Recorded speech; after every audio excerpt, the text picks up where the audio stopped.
What's up, guys? We're going to be talking about Season 2, Episode 18 of Shadowhunters, and this episode was very eventful. So this was a great episode just for the fact of Malec and bed scene, and Will Tudor's acting. I mean, look at this.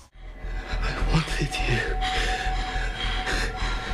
you. You also get some of Maya's backstory and a new wolf in the pack. A couple new wolves, actually. So it's going to be pretty cool.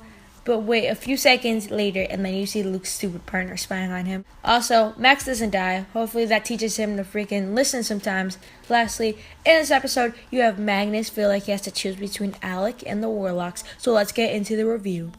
So first, we're going to talk about Malec, because I feel like when I do these videos, I focus more on Clays. But Malec is truly an amazing couple. So Magnus is mad at Alec for not telling him about the Soul Sword, but then goes to the Sealy Queen, and they're talking about war. Magnus is stuck between Alec and his own people, but in the end, he chooses his people. This was a strong part of Magnus. I feel like it took a lot of him to come up with that decision, and he came up with it the best he could.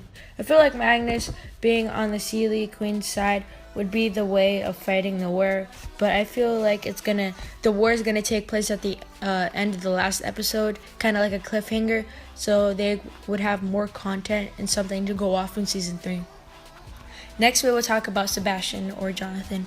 Will Tudor did an amazing job, and he did amazing job all of season 2. He really brought Sebastian to life, or Jonathan.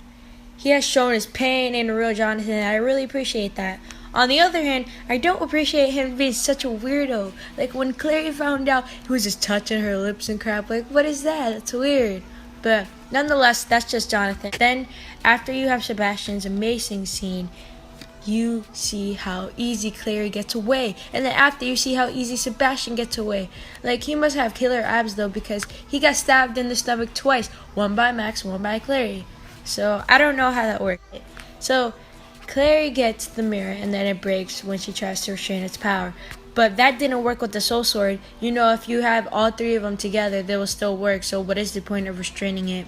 So then they go to the office, and Clary has this perfect explanation. Next, you get some of Maya's background, and I love this. She finally opened up to Simon, and I feel like she's able to trust him. She has this tragic past with a bad boyfriend, and she handled it nicely. And as they do the ceremony, we find out that stupid partner is spying on Luke. Like, what is this? Your plot should have died out years ago. Max also survives, unlike the books. But again, I feel like their theories are too lucky. How the heck do you get Jonathan's box next to Max and then say, Jonathan's in the institute, Max found him, all this crap? They just had like a whole thing. They already knew what was going on. Like, what?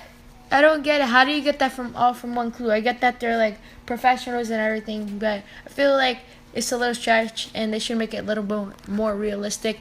That's the end of the video. I know it seemed like I was hating on the episode, but it was actually really good. There are just a few things I wanted to talk about, and in doing this, it makes a better review, and it makes the show more natural as possible. And I really like this. Like, I liked all the episodes. It was very nice. Thank you guys for watching. Hopefully you guys liked this video, and I'll see you guys in the next one. Peace.